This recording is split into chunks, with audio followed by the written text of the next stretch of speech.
Hello दोस्तों, studies one channel पे एक बार फिर से वेलकम करते हैं हम आपको। और आज हम पढ़ेंगे हिस्ट्री। क्लास शुरू करने से पहले अगर आपने अभी तक हमारे चैनल को सब्सक्राइब नहीं करा है तो प्लीज़ आप हमारे चैनल को सब्सक्राइब करिए और पास में आए हुए बेल आइकन को प्रेस कर कर उसको ऑल पे सेट कर दीजिए ताकि आप तक हमारी नोटिफिकेशन पहुंच सके सबसे पहले।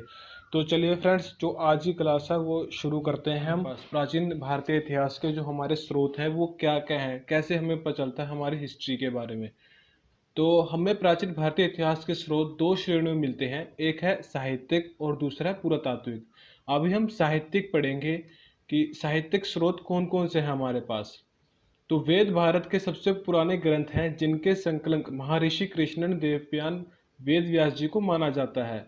जो आप अपनी स्क्रीन पे फोटो देख रहे हैं ये है महर्षि कृष्णन देवप्यान वेद व्यास जी, और इनको ही पुराणों का संकलन करता माना जाता है।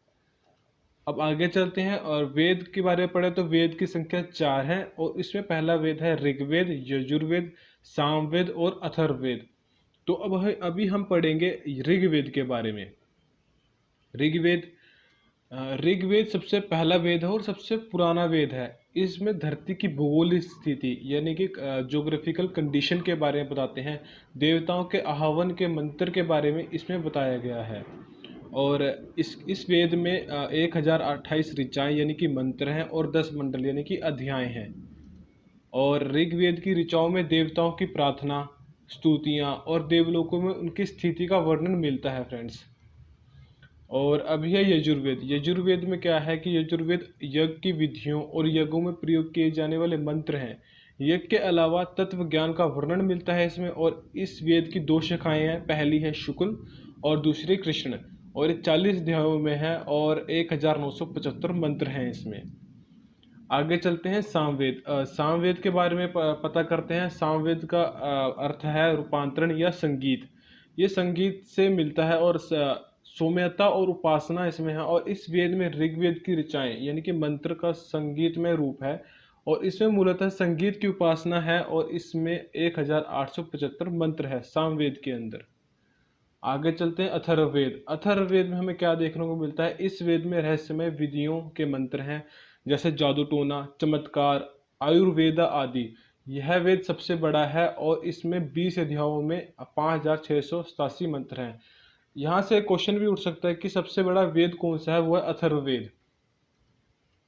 आगे चलते हैं, इसके बाद आता है महाकाव्य। जैसे ही वेद के समय के बाद आते हैं महाकाव्य।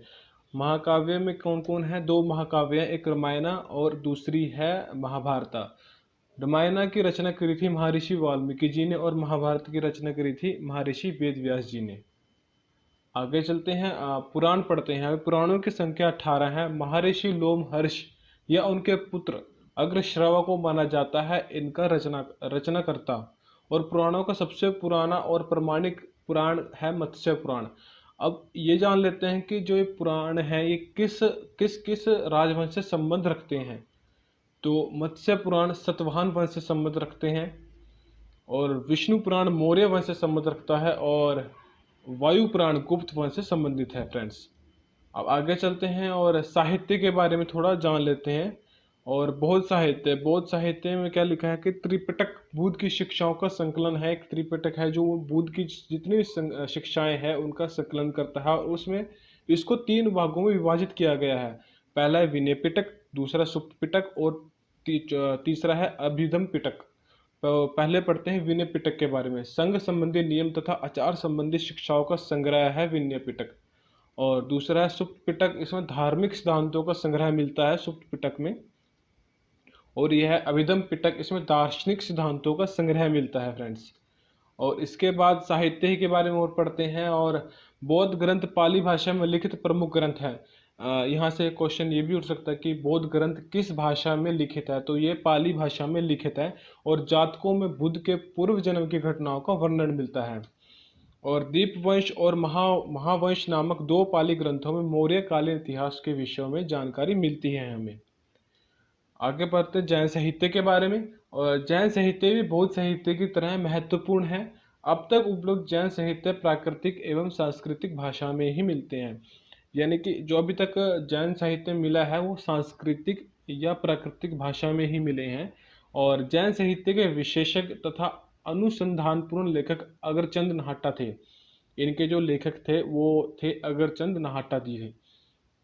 जैन साहित्य जैसे आगम कहा जाता है, इनकी संख्या 12 बताई गई है। अब लेखक के बारे में थोड़ा जान लेते हैं कि लेखक हमें क्या स्रोत देते हैं हमारे इतिहास के बारे में। तो हेरोडोटस, हेरोडोटस कौन थे? ये है इतिहास के पिता कहा जाता है, और इन्हें 5वीं सदी ईसा पूर्व में हिस्टोरिका किताब की रचना करी थी। और प्लिनी, प्लिनी कौन थे? प्लिनी, इन्होंने पहली सदी में नेचुरल हिस्ट्री किताब लिखी थी, जिसमें भारत के पशु पक्षियों और खनिजों के बारे में पता चलता है। चीनी यात्रियों ने हमारे जो प्राचीन इतिहास में क्या योगदान दिया है, उसके बारे में थोड़ा पढ़ेंगे। तो फाहियान, यह 5वीं सदी में प्रारंभ में चंद्रगुप्त द्वितीय यानी विक्रमादित्य के शासनकाल में भारत आए थे, और इसने भारतीय समाज, यहाँ की संस्कृति एवं आर्थिक स्थिति पर प्रकाश डाला था। सॉन्ग आए थे 7वीं सदी में, और ये आए थे हर्षवर्धन के समय भारत आए थे, और इन्होंने रचना करी थी सीयूकी की। तो यहाँ से क्वेश्चन उठ सकता है कि ह्वेनसांग किसके शासनकाल में भारत आए थे? तो वो आए थे हर्षवर्धन के समय में, और इन्होंने रचना करी थी सीयूकी की। तो फ्रेंड्स आगे चलते हैं, और आगे अरब यात्रियों द्वारा हमारे भारतीय इतिहास में स्रोत।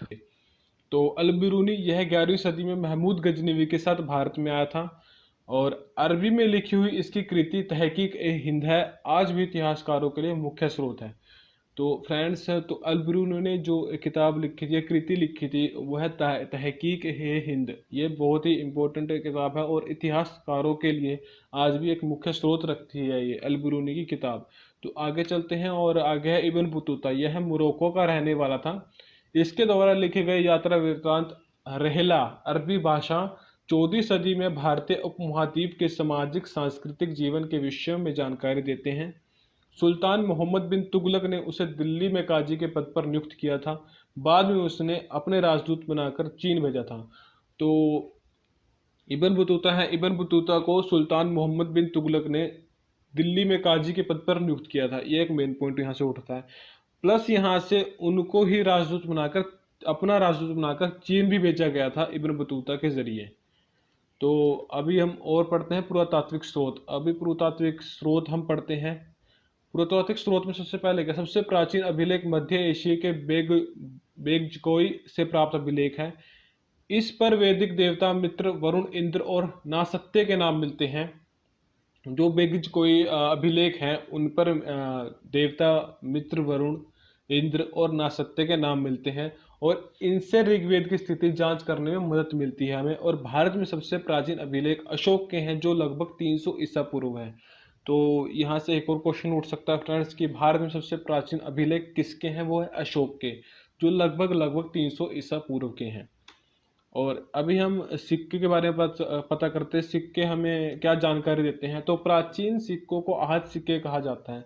जो जो भी प्राचीन सिक्के हमें मिलते हैं उनको कहते हैं हम आहत सिक्के। और आहत सिक्के या पंचमार्क सिक्के ईसा पूर्व 5वीं सदी के हैं, और ये जितने भी सिक्के हमें प्राप्त हुए थे वो 5वीं सदी ईसा पूर्व के हैं। और ठप्पा मारकर बनाए जाने के कारण ही भारतीय भाषाओं में उन्हें आहत मुद्रा कहते हैं। और पंचमार्क के आहत सिक्के पर पेड़, मछली, सांड, हाथी और अर्धचंद्र आदि के चिन्ह बने होते हैं। फ्रेंड्स, दोस्तों आज की क्लास यहीं पर ही ओवर होती है, और अगली क्लास में हम पढ़ेंगे सिंधु घाटी सभ्यता के बारे में।